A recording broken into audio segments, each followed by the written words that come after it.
Welcome back to Storytime Recap. Today, I will talk about a science fiction action drama movie titled Predestination. Without further ado, let's get started. A temporal agent is seen at the beginning of the movie making an attempt to catch a notorious terrorist who is known as the Fizzle Bomber. This terrorist set a bomb in a building with the intention of killing hundreds of people. The agent is successful in containing the device, but he sustains terrible injuries as a result of having a portion of his face exposed during the subsequent explosion. The Fizzle Bomber is able to evade capture, and the temporal agent is able to travel back to his timeline in the future with the assistance of an unknown individual by employing a coordinate transformer field kit, which is essentially a time machine. After traveling back in time to the year 1992, the agent discovers that he has undergone facial surgery in order to be saved from certain death. The agent's face and throat were severely injured, so the doctors had to graft on new skin and reconstruct his face and throat.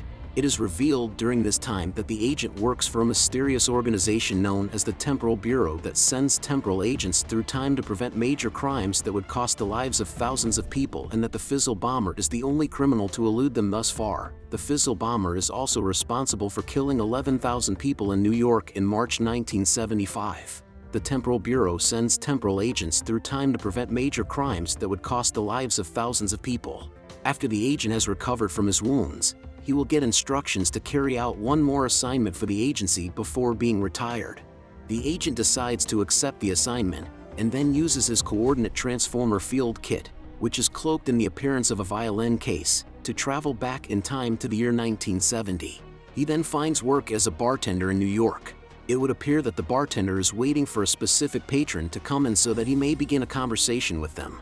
This client, a guy, is known as the unmarried mother due to the fact that he publishes confession magazines, many of which are apparently written from the point of view of an unmarried mother. He has been given this nickname. The unmarried mother and the bartender begin a conversation, and the unmarried mother offers the bartender a bottle of whiskey as a gamble on whether or not the bartender will be shocked or surprised by his narrative. After the bartender gives his assent, the unmarried mother reveals some of her son's history to him. The book The Unmarried Mother reveals that the protagonist was once a girl and that she was placed in an orphanage on September 13, 1945, after being abandoned at the front entrance of the institution. One of the employees at the orphanage gave her the name Jane, and she has kept it ever since. The unmarried mother describes the events of his life when he was a girl, claiming that he envied children with parents and thought that he was different in some way. He says that he lived with the feeling that he was an outcast. He also claims that he was quite gifted, was extremely proficient in all scientific subjects, and was physically powerful, to the point that he could fight boys. He says that he was able to do all of these things. The unmarried mother reveals to the bartender that she enlisted in the military with the intention of joining the Space Corps so that she could provide support and assistance to astronauts when they were in orbit. Jane performed exceptionally well on all of the tests that the Space Corps devised for her, but she was ultimately disqualified from the selection process because of a medical anomaly that was discovered during her physical. The doctors discovered that Jane has an intersex condition, which is characterized by the presence of two sets of sex organs, male and female. Jane, on the other hand, does not get this information from the doctors, and she makes an effort to continue living her life. When Jane finally decides to improve her demeanor and appeal, she enrolls in night lessons in Cleveland. On April 3, 1963, however, she meets a complete stranger on her way home from those classes. The two get to talking and rather quickly form a relationship with one another.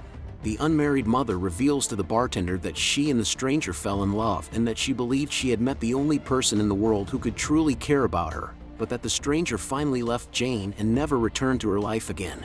In a state of emotional distress, Jane is approached by a man named Mr. Robertson, who she believes to be one of the recruiting officers at the Space Corps.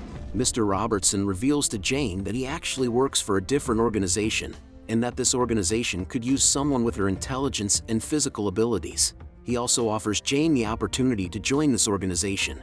Jane is on the verge of agreeing to his request when she discovers that she is pregnant as a result of her relationship with the outsider. Jane does end up giving birth to a baby girl, but she needs to have a C-section in order for the delivery to go smoothly. Jane is then informed by one of the surgeons who carried out the procedure that during the procedure, they had to surgically remove her uterus and ovaries, but because they discovered male sex organs to be intact, they were able to surgically reconstruct Jane into a male. someone who cannot be identified takes Jane's child from her. After undergoing additional procedures, Jane is totally transformed into a male. The author of The Unmarried Mother reveals in his book that as his life progressed, he turned into a writer and began publishing confessional short stories under the pen name The Unmarried Mother. The Unmarried Mother brings the tale to a close by inquiring as to whether or not he has merited the bottle of booze. The bartender comes close to handing over the bottle to him, but instead swiftly reveals that he is aware of the unmarried mother's new male name, which is John, as well as other details regarding John's existence. John does end up following the bartender into a safe basement area that is located underneath the bar. John is informed by the bartender that he actually works for Mr. Robertson, and that the organization to which Mr. Robertson was referring is known as the Temporal Bureau. The bartender then gives John the opportunity to kill the man who damaged his life without any ramifications, on the condition that he agrees to be recruited into the Temporal Bureau thereafter. John accepts the offer. After John's acceptance, they both board a time machine and find themselves in Cleveland, Ohio, on April 3, 1963. John is given a weapon by the bartender so that he might confront the man who deceived, pregnant, and abandoned Jane. The bartender also tells John exactly when and where to find the man. John is given directions to Cleveland College, but when he arrives there, he unexpectedly runs into Jane, the version of himself as a younger woman. Meanwhile, the temporal agent watches from a distance as John meets his younger female self, and then eventually uses his time machine to travel into the future. The agent eventually finds himself at the exact same building in New York that he was in at the beginning of the movie. However, he arrives in the building a few minutes sooner than his previous self did in order to foil the Fizzle Bomber's plans. He detects the Fizzle Bomber and engages in combat with him, but he is rendered unable to continue the fight as a result of their encounter. Then, the sounds of an explosion and gunshots startle him, and he comes to the realization that his previous self, the one from the beginning of the movie, has been hurt, and that he was unable to stop the bomber. It is revealed that he is the person who assists his previous self in getting to his time machine so that he can return to the Temporal Bureau in the year 1992. Using his time machine, the temporal agent travels back in time to March 1964, when he has a meeting with Robertson. Robertson is given the evidence that the agent was able to retrieve from the device that was utilized by the Fizzle Bomber. It is revealed that Robertson and the agent are actually carrying on their chat in the same hospital ward as Jane is giving birth to her kid. The temporal agent then kidnaps the child and transports her back in time to the same orphanage in 1945 where Jane spent her childhood. The temporal agent quickly makes his way back to 1963 to get John and then explains to him his goal and the reasoning for why he brought John and Jane together. The temporal agent says that he, John, Jane, and the child are all the same person and that they all exist as a result of a time paradox that was predetermined. He explains to John that he needs John to have a sexual encounter with Jane in order for her to become pregnant and deliver a child who would eventually mature into them both. If the temporal agent hadn't stolen the infant and taken her back to 1945, or if he hadn't arranged things so that John and Jane might meet, none of these people would be alive today.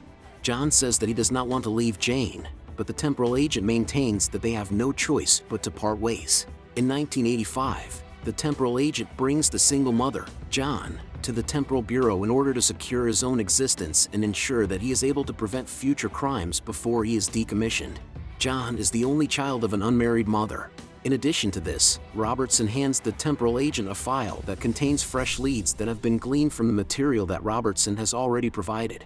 The temporal agent aka bartender aka future John then travels back to his own timeline to begin leading as normal of a life as he can in New York City in January 1975. After that, he attempts to deactivate his time machine, but it suffers a malfunction and does not deactivate correctly.